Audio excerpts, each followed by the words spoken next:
warahmatullahi wabarakatuh. Perkenalkan, nama saya Rita Luciani dari kelas 2B Kebidanan Poltekkes Kemenkes Tanjung Pinang. Di sini saya akan mempraktekkan mengenai konseling dan penapisan KB. Adapun alat-alat yang digunakan yaitu lembar balik, macam-macam alat kontrasepsi. Selanjutnya, selamat siang Ibu. Perkenalkan, saya Bidan Rita. Saya yang bertugas pada siang ini. Ada yang bisa saya bantu, Bu? Saya mau berkonsultasi. Sebelumnya Ibu sudah tahu, Bu, KB itu apa? Tujuannya, Bu? Kira-kira Ibu pengen pakai KB apa, Bu, nanti? Pakai KB suntik yang 3 bulan itu, Bu. Baiklah, Bu, saya akan menjelaskan KB untuk suntik yang 3 bulan ya, Bu, ya. Jadi suntikan KB 3 bulan ini mengandung hormon progesterin. Nanti ketika Ibu sudah ber-KB, Ibu harus kunjungan ulang setiap 3 bulan sekali untuk suntik ulang KB-nya. Nanti penyuntikan itu di sekitar area bokong Ibu ya, Bu, ya.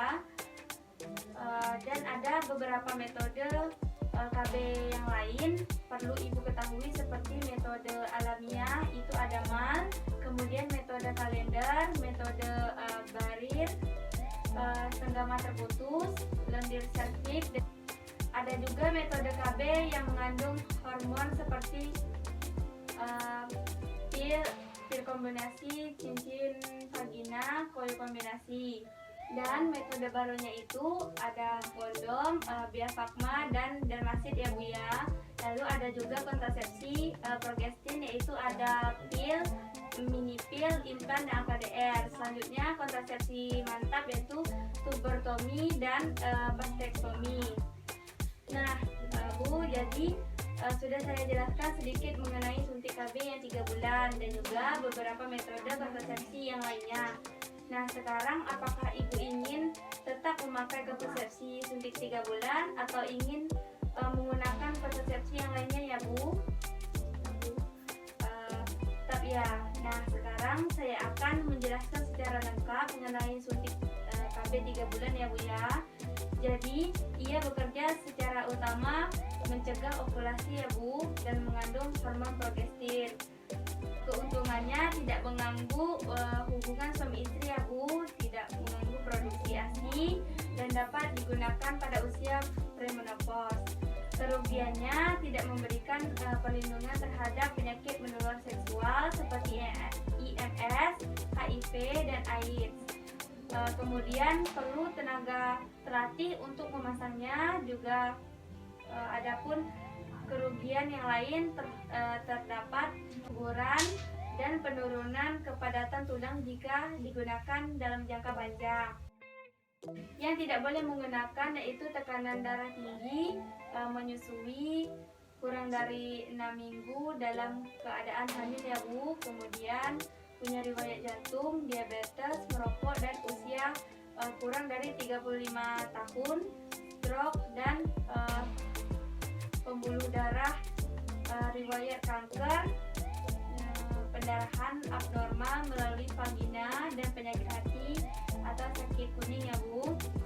Adapun efek sampingnya yaitu perubahan haid bulanan, berat badan naik, sakit kepala ringan, nyeri payudara, suasana hati berubah, mual dan muntah, rambutnya juga rontok ya, Bu, gairah seksual menurun dan berjerawat. Seperti ini ya, Bu, suntik 3 bulan berbentuk ampul nanti akan dimasukkan ke dalam suntiknya, kemudian disuntikkan di area bokong.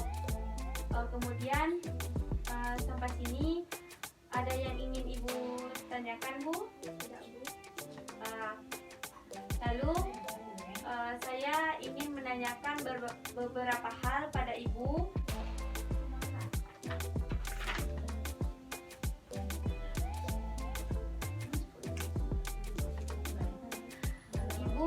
Apakah mempunyai bayi usia kurang dari 6 bulan, Bu?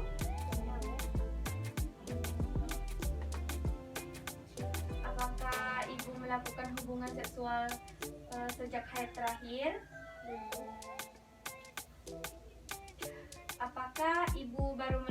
akan baik kurang dari 4 minggu, Bu?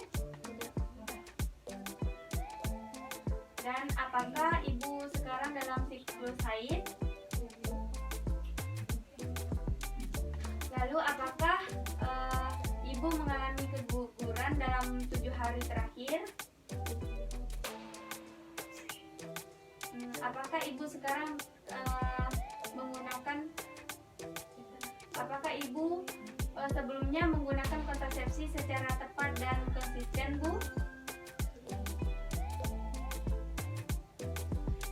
Baiklah, Bu, saya akan menanyakan beberapa hal lagi mengenai kondisi medis Ibu ya, Bu. Oh ya, Bu, pertama kali Ibu haid itu umur berapa ya? 13 tahun. Ada ya. Kanker cervix, Bu. Penyakit hati, hiper, tumor, hepatitis akut, trombolium vena. Tidak, Bu. Tidak ada ya. Penyakit stroke, jantung. Lalu ada hipertensi, obesitas, diabetes. Apakah Ibu merokok, Bu? Tidak, Bu.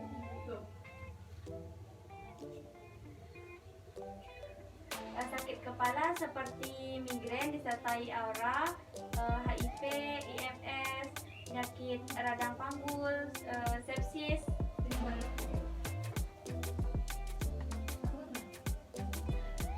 Baiklah Ibu, berdasarkan hasil penapisan tadi, ternyata Ibu cocok menggunakan suntikan KB 3 bulan ya, Bu ya. Selanjutnya saya akan menjelaskan lebih lanjut mengenai suntik KB 3 bulan.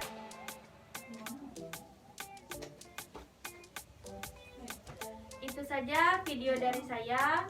Saya akhiri dengan wabillahi taufiq wa hidayah. Wassalamualaikum warahmatullahi wabarakatuh.